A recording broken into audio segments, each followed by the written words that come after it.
Сайн байцгаана уу? Зохиол сурласан сургалтын арга зүйн номныхоо сургалт үйл ажиллагааг та бүхэндээ танилцуулъя. За сургалт үйл ажиллагаа 2 нь суралцгын үр дүн, зураг урлал 3-2-ын А, хүүхэд үлгэрийн үйл явдлыг өөрийн төсөөллөөр зохиомжлон зурна, сургалтын уялдаа нь хэл яриа 3-3-ын А, хүүхэд үлгэрийн үйл явдлыг тайлбарлан ярина. За үйл ажиллагаа нэг нь болохоор багш хүүхдүүдэд улаан малгай дүлгэрийн дэлгэмэл ном ашиглан ярьж өгөх юм байна. За хүүхдүүддээ үлгэрээс ойлгосноо схемийн дагуу өөрийн үгээр яриулах юм байна. Үйл ажиллагаа 2 нь дэлгэмэл номтой ижилхэн хоосон дэлгэмэл цаас багш бэлтгэсэн байна. За дэлгэмэл цаасан дээр хүүхдүүд үлгэрийн үйл явдлыг зурах наах зэргээр байрлуулна.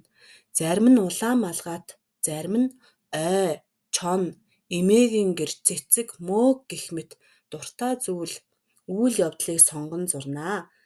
Үлгэрээ эргэн санаж нэг нэгэндээ ярих үедээ ашиглахаас гадна үйл явдлыг сэргээн санах юм байна. Үйл ажиллагаа 3 нь багш үлгэрийг сануулгах зорилгоор товчхон ярьж өгнө.